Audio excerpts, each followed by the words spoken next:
So first of all, I will give you the exam sheet back after the break. Okay.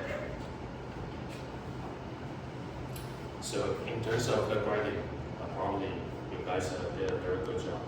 Okay, the average is about 70 something. Okay.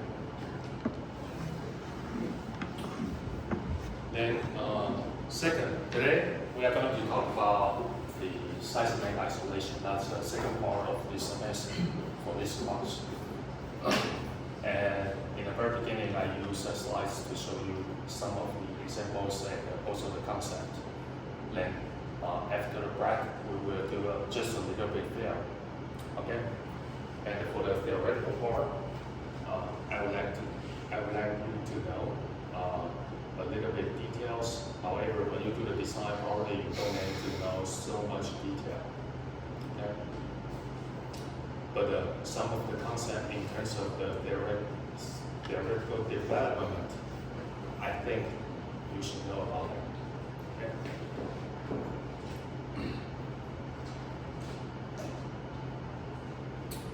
First of all, isolation. The concept of the isolation is that we just install some flexible elements underneath the structure, so that we can shift the nature period to the longer one. Then we can, get away from the most dominant, the frequency range or let's say the pure range of earthquakes. So that's the basic idea. The location of the isolation variance could be, for example, on the top of the columns in the basement, or you can create, they call it isolation story. Okay, not so high, just like a regular floor or a regular story, but you should be able to allow someone to get in and do some maintenance. Okay, so they say probably 2 meters high. That should be sufficient. Okay. So in Japan, for the residential buildings, especially for like two or three stories only, they would like to put the isolation variance on top of the basement columns or the foundation columns. Okay.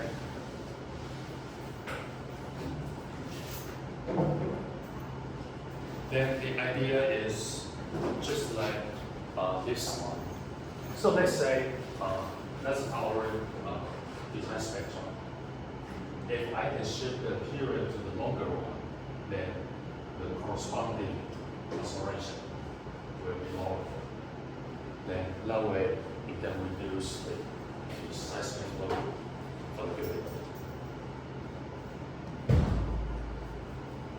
However, it can do very good for reducing the acceleration. But when you map the behavior to the displacement, then you will amplify the isolation displacement. So that's why people recommend to do some energy dissipation devices along with the isolation variance together. So you can have the same nature of the seismic isolation, but then you have to reduce the displacement and the isolation layer. And your question will be, for example, why we need to reduce the displacement? Once we can have the allowable displacement of isolation building to be larger, then we don't need to care about it. Why?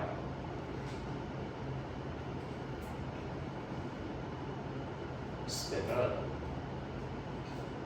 Okay. So if you have a very large displacement at a specific floor or a specific layer, then once you reach some displacement limits, then you may introduce some instability. Okay. So, for example, you stack with a number of blocks together. You push forward for the very top blocks. You may introduce that moment can make overall system to be unstable. So that's why you have to reduce the displacement, you can reduce the risk to introduce the instead of.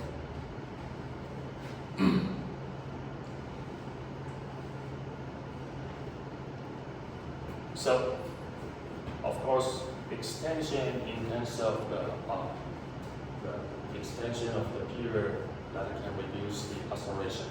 Okay? But you will increase the displacement with the damping, it may reduce the displacement. However, we may also amplify a little bit about acceleration. But the ratio maybe not so much. So you cannot have excessive damping ratio introduced into the isolation system. So you still have the optimum value. Okay? Very large damping in the system, it may lock your overall structure. At that time, may increase that acceleration response. Okay? So for example, if you look at the SA at 0 here, then that will be your the PGA of your system, PGA of the earthquake. So our idea is that at least when we install the seismic isolation, then my structure's response should be lower than that PGA value. Otherwise, it's not called isolation, right? But if you say, let's say, you use more than 50% damping to the system, you may block the overall structure, then this acceleration will be going back to that PGA level, and you violate the principle of seismic isolation. Okay? Not only for building, but also the isolation system can protect the important equipment and the components in the structure. So, for example, some of the high-value computer system, and you can do to the component itself. So underneath of the rack, or you can do the entire component. And so for this kind of regular building, if I want to have the multiple computer racks in this room, then I can put the isolation barriers all around this floor and stack a ridge plate onto the isolation barriers, then put all the racks on the ridge plate. So that's also one way you can do the isolation system, but only protect the important equipment and components.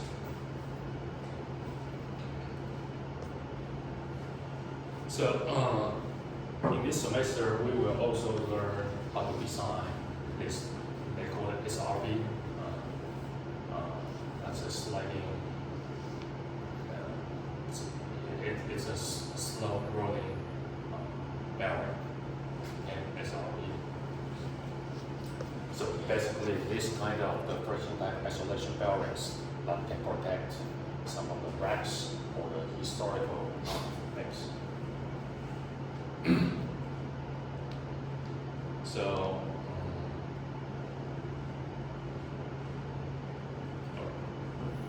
that's the other story. So typically, if you want to protect all this historical stuff, one of the important things is that not only for the seismic isolation, or let's say the seismic loading, the lateral force, but also the rocking behavior of that historical stuff is also an issue. Okay, so when you put this guy onto the isolation barrier, you should have some strategies to take care of that rocking behavior.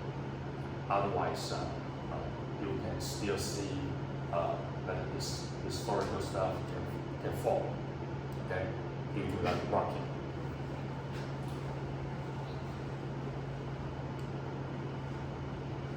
When you install the isolation bearings, that means a lot later you will see a lot of displacement.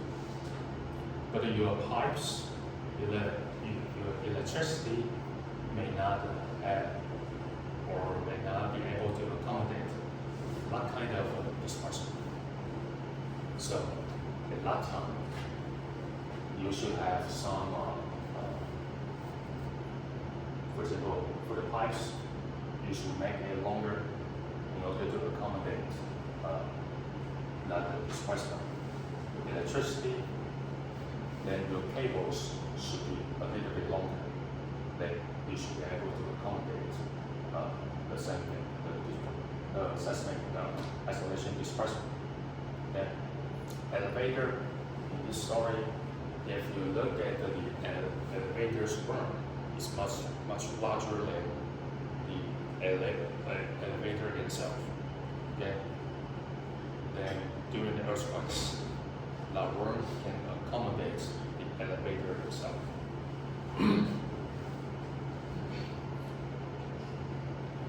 The types used in the structures or used to protect the important components. So you do have the major rubber bearings, the rubber bearings, and also the high damping rubber bearings. Okay, so they are rubber type. The second category, although here is saying it's a sliding type or a rolling type, but both of them, based on the category used in the United States, they are all a friction type isolation bearings. So, sliding type. That means you don't have a ball that can do some rolling, or you don't have a rod that can do the rolling on a surface. They just like, a point of contact that can slide on a specific surface. Okay. So the first type, that's called a friction pendulum bearings. So basically, you can have some of the material, okay, that can freely slide on a just like a spherical surface. Okay, this kind of device, you can think, if I have something that can slide on a ball, okay, then you attach this slide material or slide component onto the top plate, so that this guy can sliding on this surface, and the lowest point that will be the equilibrium position. So it will be always going back to that position after the earthquakes. Okay. That's a one kind. I don't see many applications using this type. And this one is quite simple. So basically, you just make a guider, just like a train. Okay, the train is moving up the rail. So you give the rail and make a little bit slow. Then during the earthquakes, it can move on this surface. Then due to that slope, so it will be always going back to the origin. Okay. Rolling. This one is quite famous. That's called the ball isolation bearings. Okay. So basically, the surface itself just like a cone, and at the lowest point, it's a little bit like a circle. So make sure that the rolling ball can go back to that position. Otherwise, if it's just like a linear surface, you will create an angle here. Then once this ball is rolling to the lowest point and trying to get back to the other surface, then you will see the punch. Then that's pretty bad for the components. Okay, so during the or at the ladder center, you will see just like a circular surface. Okay, so the idea of this guy is that you have just like you have your rice ball. You put the ball in the rice ball, get another rice ball upside down. Then this combination can create a isolation balance. Okay. This one is more like this guy's extension. Okay. In between, you can put just like a linear bearing with some balls. Okay. So those balls can do the rolling. Okay. When you do the rolling, then you can reduce the friction. You can think about that for the sliding type. Then you are doing the kinetic energy, kinetic friction, right? But during the rolling, although you are using the static friction, but they will be doing a little bit coating on the surface of that ball, then lower down that friction. Okay. And this one is developed at Anchorage, so that's called slow rolling die bearing, SRB. So this time when we visit Anchorage at 7th floor, then what you saw is this guy.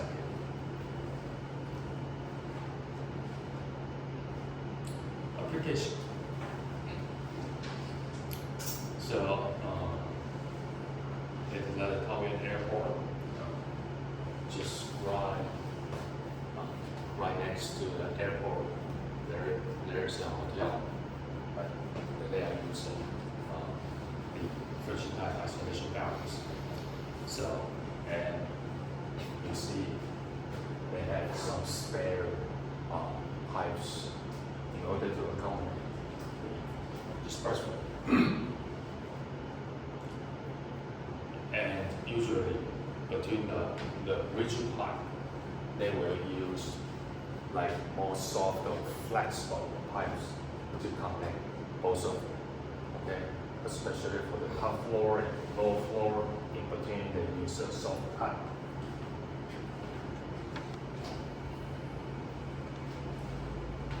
And also because you will introduce some displacement, so for the boundary of that isolation layer, you should have some gaps. Otherwise, they will do a little bit of pumping problems. That's the other applications. Probably next week we will visit the third floor of this building. So in that time, you will see along the isolation layer, you will have like this suspender installed along with that layer. Okay.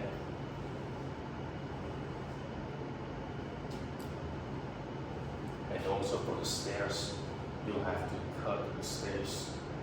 Otherwise, in earthquakes, you will break the stairs.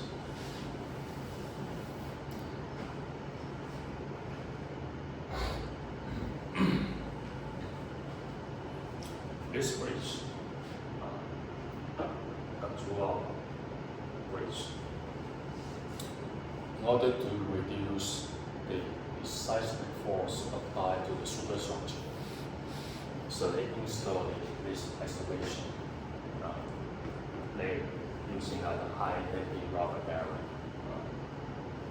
That's just a few examples that use the high-density rubber bearing produced probably by the Bridgestone. Okay. So the idea for the bridge applications is a little bit different from the applications for buildings. of course, the basic concept is the same because we can reduce the acceleration. Then we can avoid some, for example, earthquake-induced problems to the superstructure.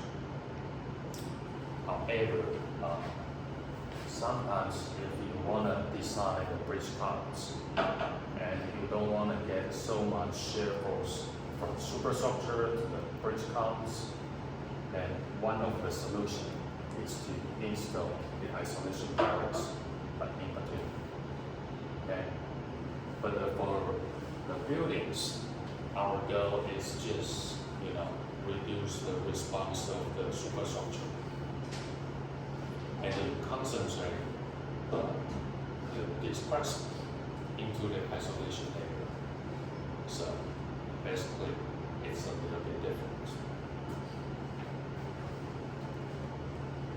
So it's quite a quick overview of the seismic isolation. Okay, any questions?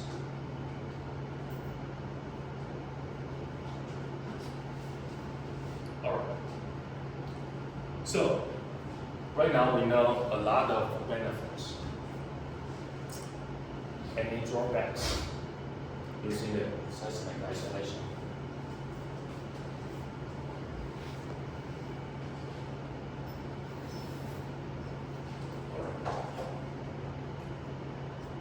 Let's go back to here.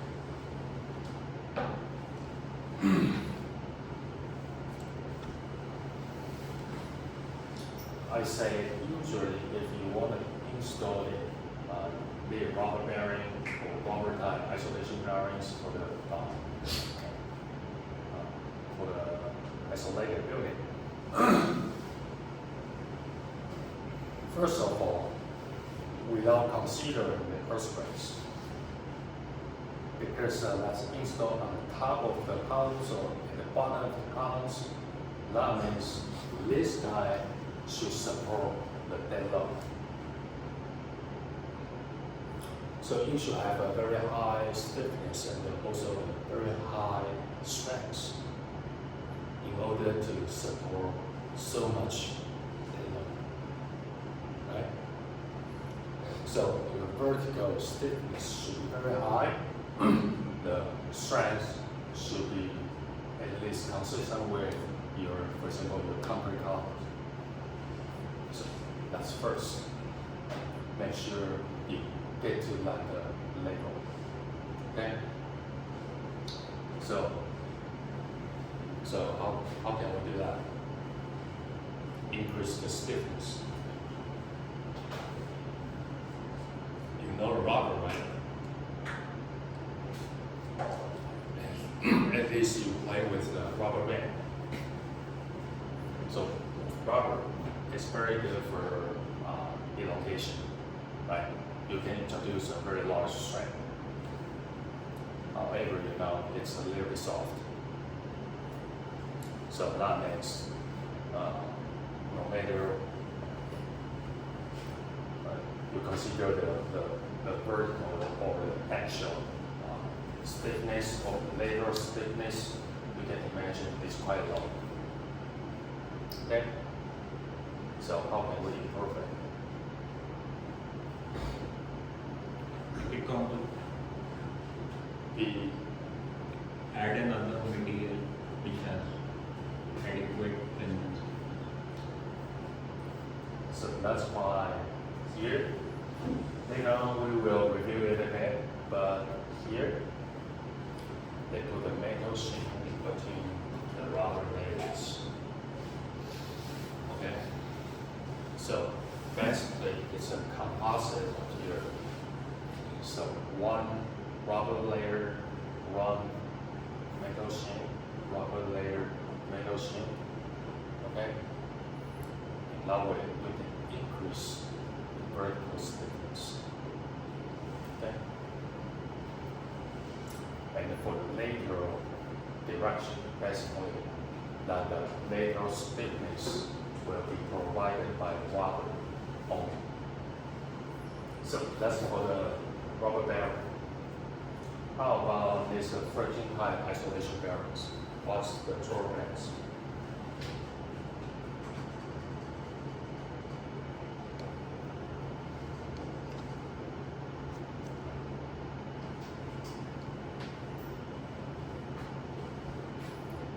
here you do have a top plate.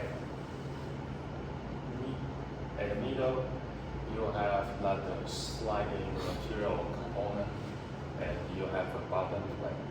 Here is the same. You have the top plate, the ball, and bottom plate.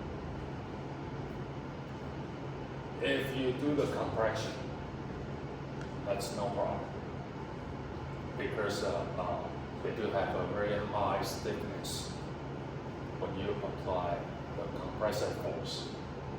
How about tensile force?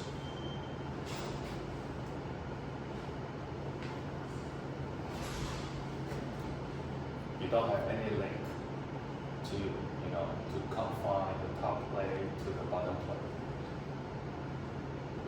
So once you get, for example, the positive acceleration upward, then they will detach to each other. Okay? At that time, you can think the bad thing will happen. Okay? So for this time, you cannot apply tensile force to the isolation barrels. So when you do the design, make sure you consider this kind of behavior.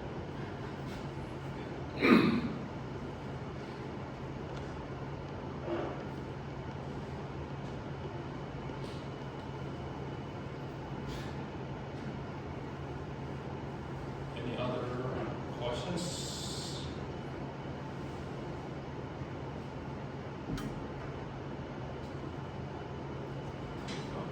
Then let's move on. So let's talk a little bit about the theory.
Wi-Fi here.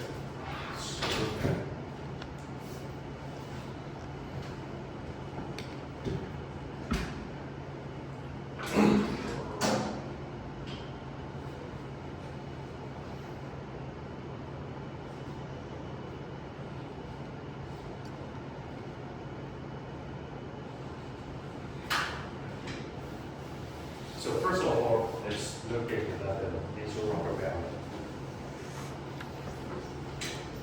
So, although we call it a nature, but as you can see in this figure, it's still doing the one layer of rubber, then one layer of the metal sheet. Basically, that's made by steel. Okay. Then, after you do that, laminated composite material by the metal sheet and also the rubber.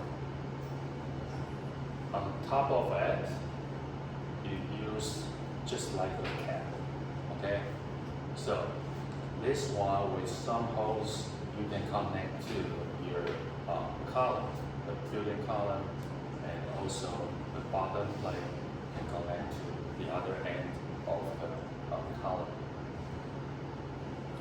Then, because the rubber is quite soft, just like a tofu, okay, you push it, then due to like the Poisson effect, then you will see some like they call it bulge. Okay, the volume will be a little bit larger. Then at that time you have to do some confinement for this layer. So all around this composite barrier, then you do some confinement. Okay.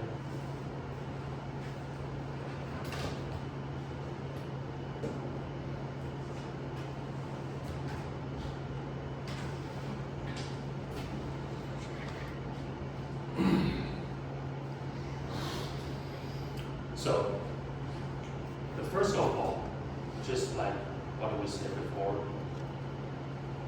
when we install this metal shim or the steel shim, in English it's a shim, so the thickness is quite small.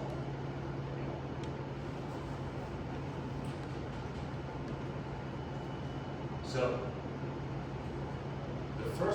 the advantage is that you can increase the vertical stiffness. That's for stiffness.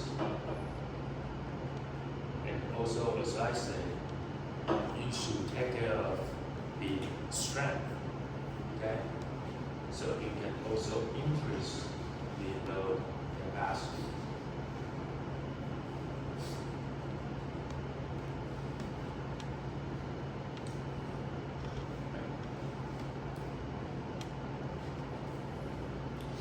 And also in terms of the rigidity, it's much better. I mean, the metal shim is much better than rubber. So with that cover together, including this metal shim, then you can avoid this lateral bulge. Okay. So, to be honest, the know-how is that it has a material between the rubber and the metal shim. Okay? Otherwise, you cannot have like a plain stain in plain that behavior. You have to have a consistent behavior between two layers. Okay?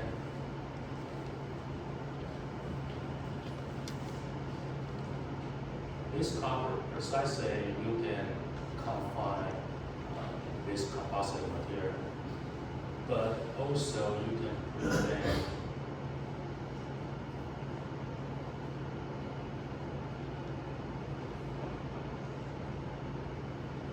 some environmental effects. Because it's a steel. So, if you see a lot of humidity, then you may see the steel corrosion. Okay, then it will be bad. And also for the rubber itself, then you have to avoid UV lights. Otherwise, you will be degrading the rubber material.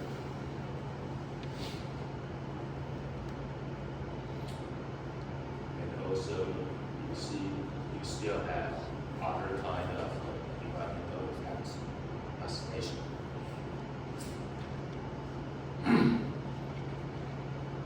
For the rubber, or for this kind of negative rubber bearing, it can still provide just a little bit damping. And this damping, looking at it by this hysteresis, look, it's right here. And because that area is not so much, so the damping effect is just 3 to 5%. Usually, when we do the design, we will animate this damping effect directly from the wall.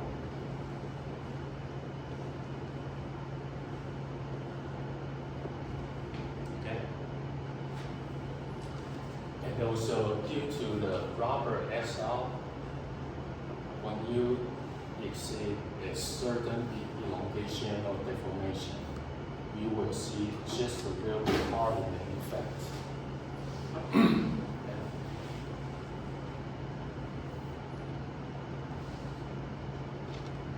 So that's the hardening effect.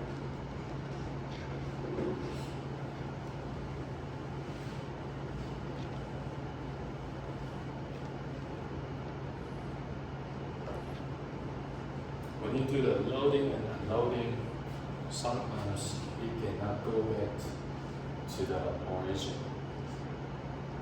But the rubber material can do is that, for example, after a certain amount of time, although you do have a residual displacement in the beginning, then after a certain amount of time, that displacement will be gone. So it will slowly return to the origin.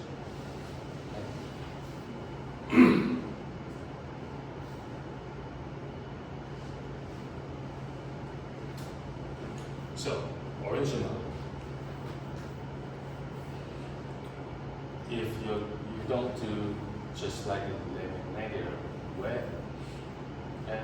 So when you apply the laser force to this rubber, then you will see like the bulge behavior, okay, especially here.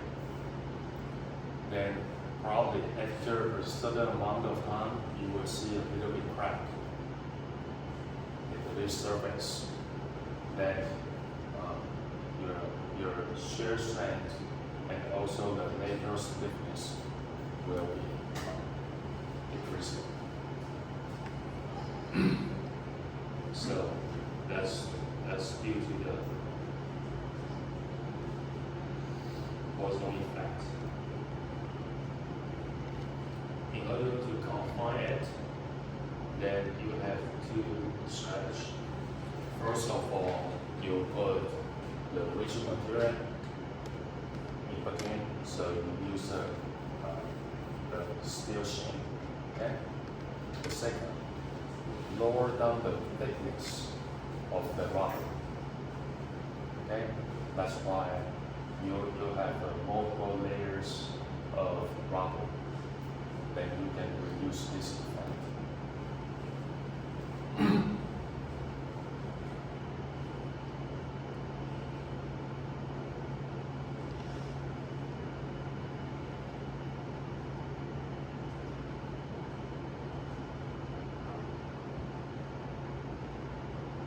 So that can reduce the stiffness per layer.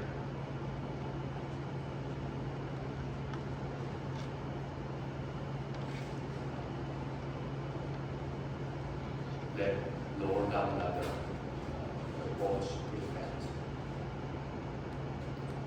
And of course, this still is not applied with just the sheen. Then it can also do a job due to its own rigidity.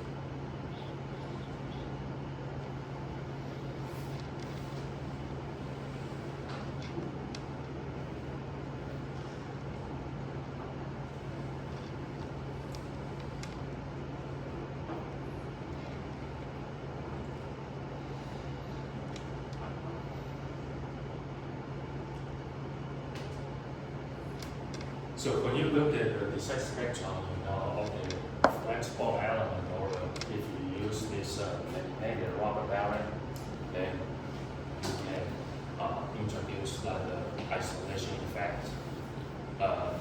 As we say, you may amplify the isolation displacement. So it's recommended to do the energy dissipation devices along with the seismic isolation. But looking at the damping ratio itself, it's still low. So we will think, okay, can we combine both of them together and try to make sure, okay, we can have like the isolation effect with a certain amount of the damping. Okay, so they create this lead rubber bearing. So lead rubber bearing, if you cut it into half, they do have a lead core and center. Okay, and outside the center, in this ring, it's still this laminated rubber bearing. Okay, so the original, this part we put in this ring and insert the lead core. So the behavior of this one just provide that a very low stiffness in the lateral direction. So the key for the lateral rubber bearing, that's the low lateral stiffness.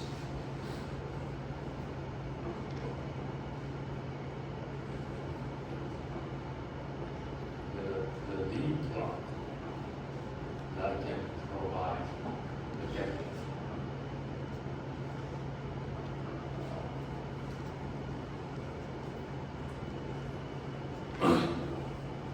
Basically, why is lead? Because like the yielding displacement is quite low. It can quickly yield. Okay? So you combine this behavior coming from this laminated rubber bearing with this lead core. The behavior is here. You combine these two together,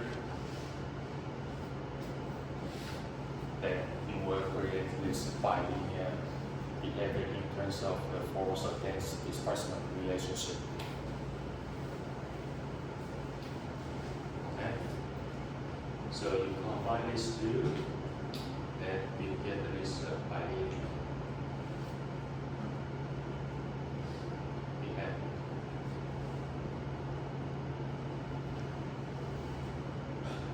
So to describe the LRB in terms of the force to displacement relationship, always use this bilinear curve.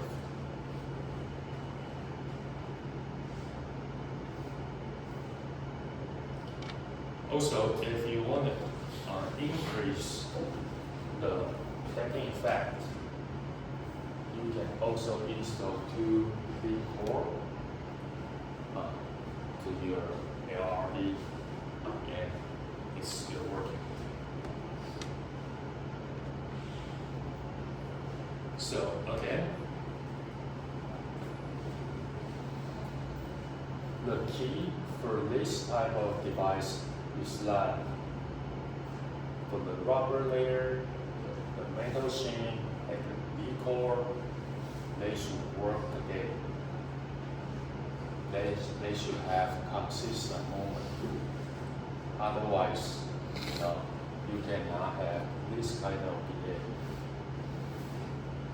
So the way to have them work together, probably that's the manufacturer's know-how. Okay.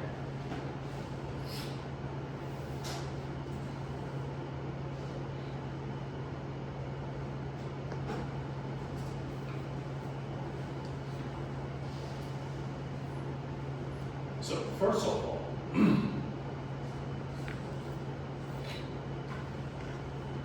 we have to understand the vertical stiffness of your rigid rubber bearing or LRB. And you can imagine before we put the superstructure onto the isolation bearing, probably the high is here.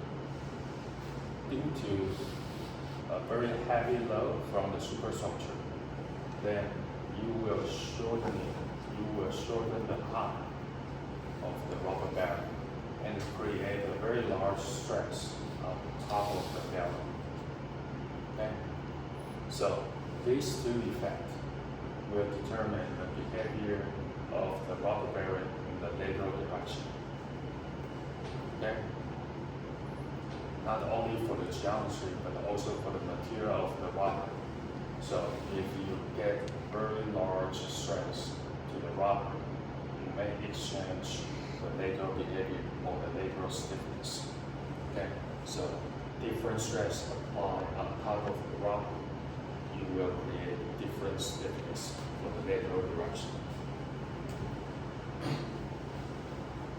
So vertical stiffness. So this stiffness is coming from, mostly coming from the rock.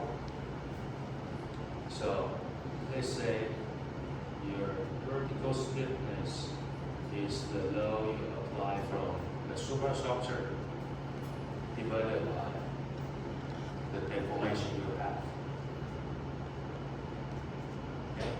Okay? Then the Young's modulus, that will be equal to the Young's modulus times the cross-section area divided by L, okay? The L will be the R, but we only consider the contribution from the rock. So that's the TR.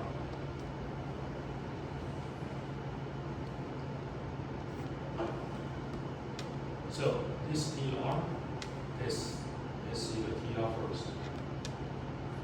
So the TR, that will be the total thickness of rocker layers.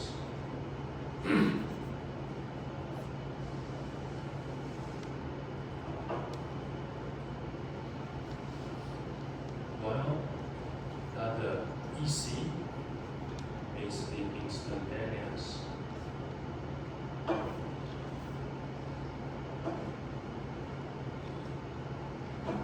elastic modulus.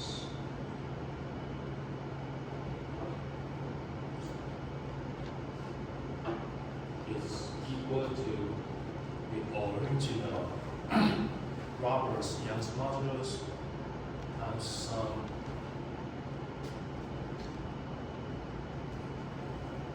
correction. So, of course, you can still have its own behavior, so 1 is here plus. They use 2 times comma and square. This kappa, that's the correction factor.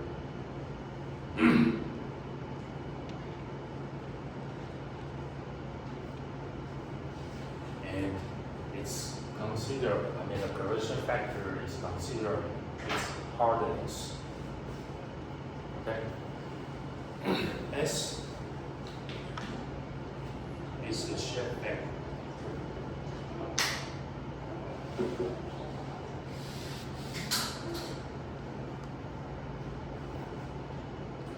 So it's defined by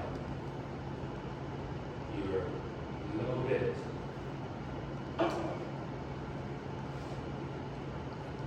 area divided by an area free to bulge.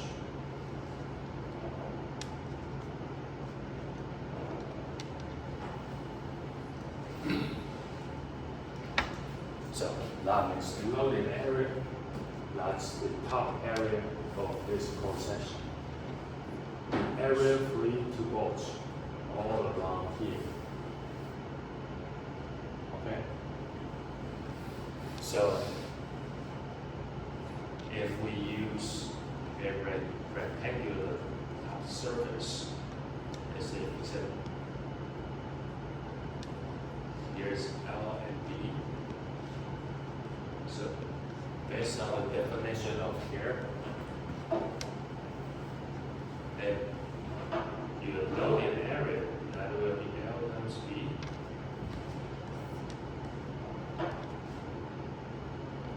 Then perimeter, that will be 2 times L plus B. And then we only consider a single layer of a rocker. So that's this T here.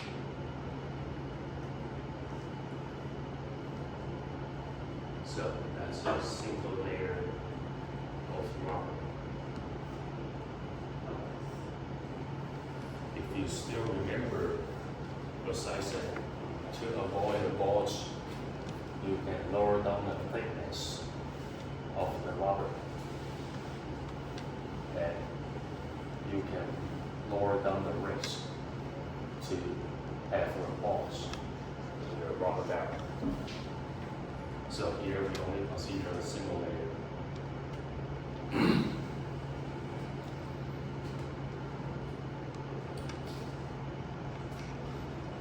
So then,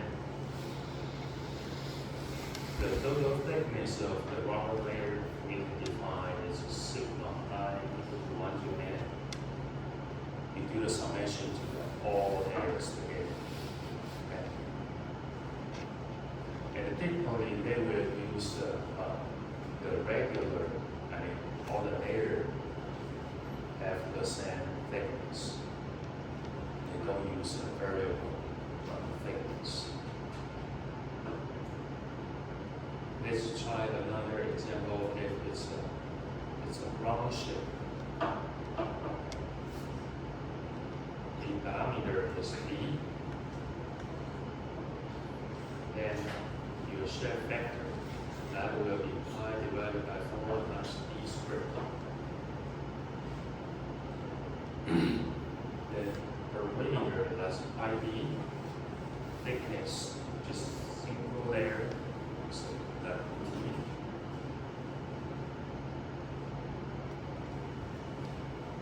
okay.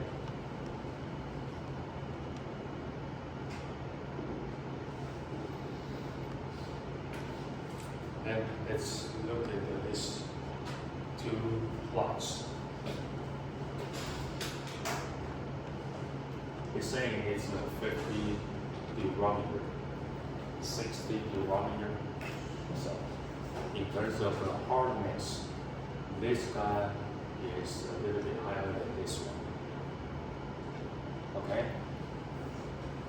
Then, these numbers, they are the shape vector. So, the shape vector themselves cannot can affect your, let's say it's an EC modulus, right? So if the factor is higher, then you will have the higher slope. That makes you have the higher modulus. If you compare with like the hardness, this one has a higher hardness. So in terms of the slope, probably you can tell it's a little bit higher. So that's due to that column. Okay? So these two plots are showing this equation. Okay?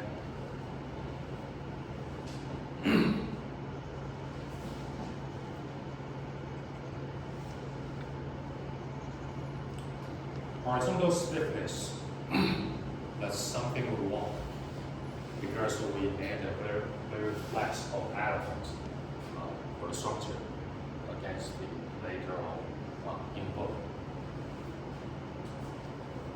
So, as you learn from material mechanics, that will be your shear modulus, right? Times your precession error divided by the total height of the rubber barrel. And here we don't consider that contribution from the metal sheen, so only the total thickness of the rubber.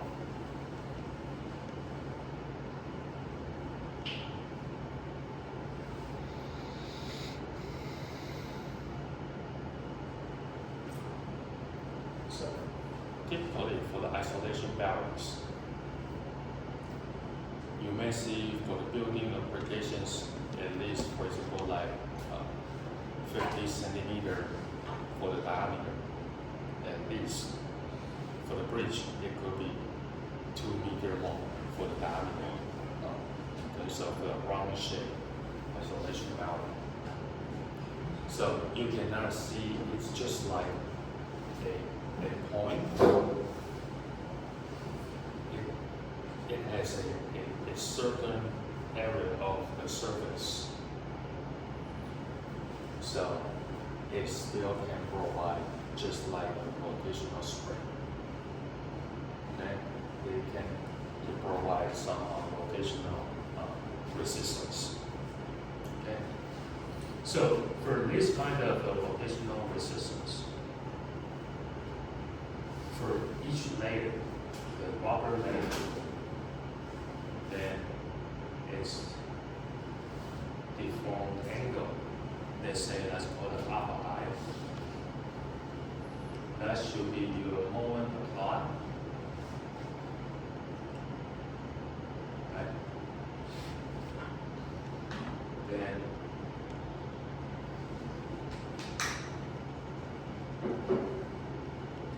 divided by I. Then also your ER. So ER is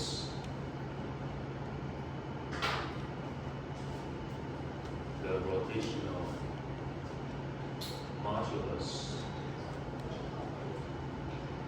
of the rubber layer.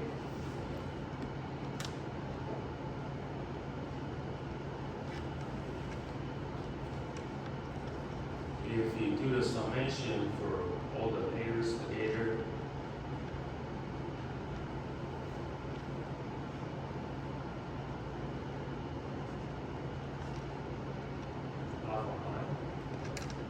then we can derive the KR. So that will be the R times time divided by TR.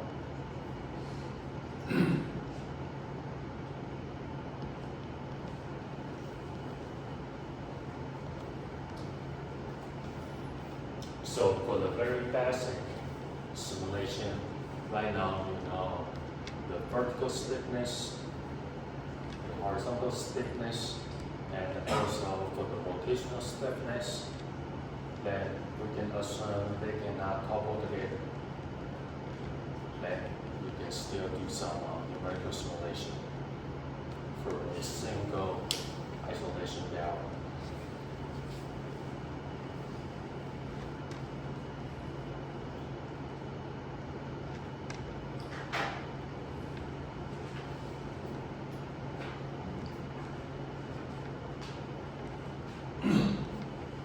Then later, we have to see whether it's not true.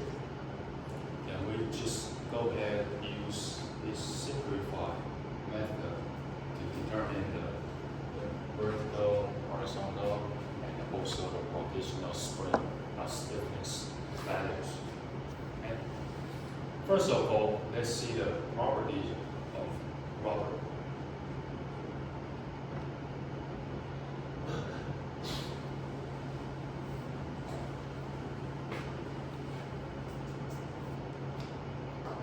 So here it's a little bit blurred. So let's IRHD.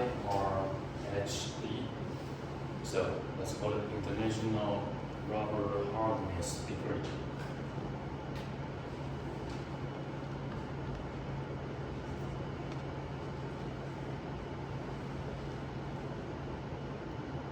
So International Rubber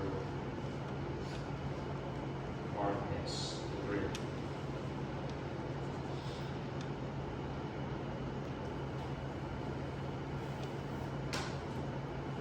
So you get an increasing number here, okay? We don't want to remember any numbers, but we want to see the behavior, okay? So you get the increasing hardness. You also increase the elastic the modulus, right? So the number is increasing. Then your shear modulus is also increasing.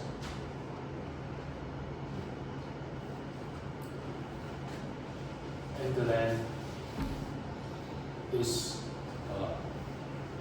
bulk modulus that's related to a little bit related to the hardness and this kappa.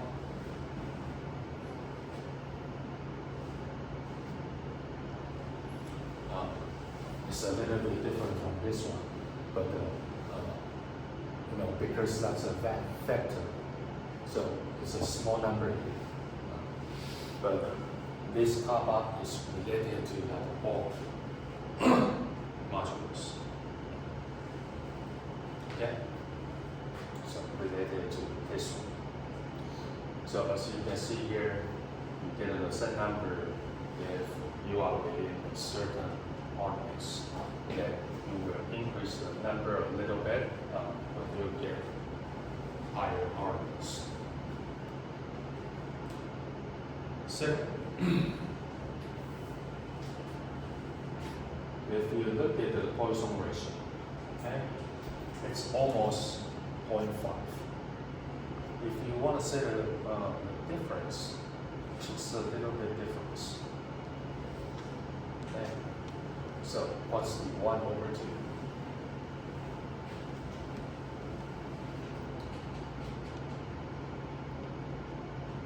So if we look at this guy here, that's indicating the compressibility. So if you put 1/2, you get the infinity. So that means it's incompressible. Okay? So for the rubber material, it's almost incompressible.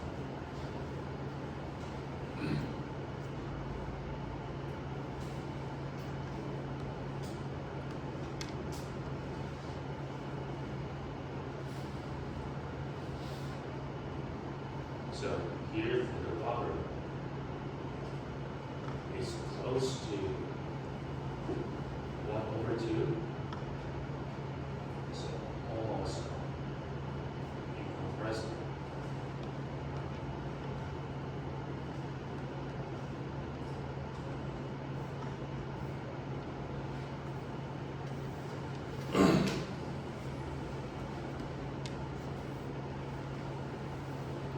So from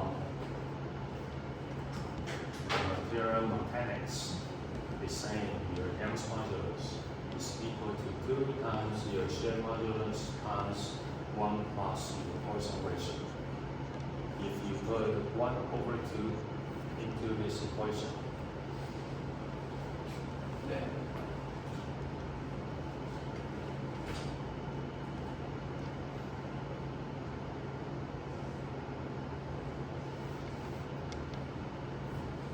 right?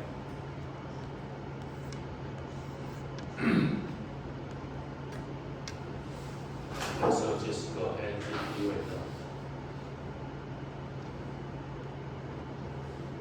That's related to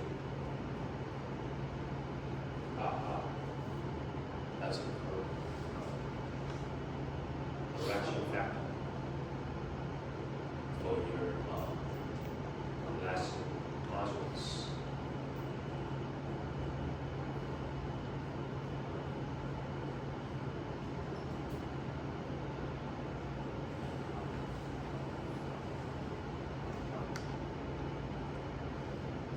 So let's take a break, and later on we will see the details of the rubber or the rubber bearing behavior. Okay, and let me say that again. What we are going to learn today maybe not can be directly applied to your design, but I just want you to know later on when you do the design for the rubber bearing or for the isolated the building. Some of the terms we are going to derive later, probably you should be careful about that. Okay? Alright, let's it's echo bright blue repair cables.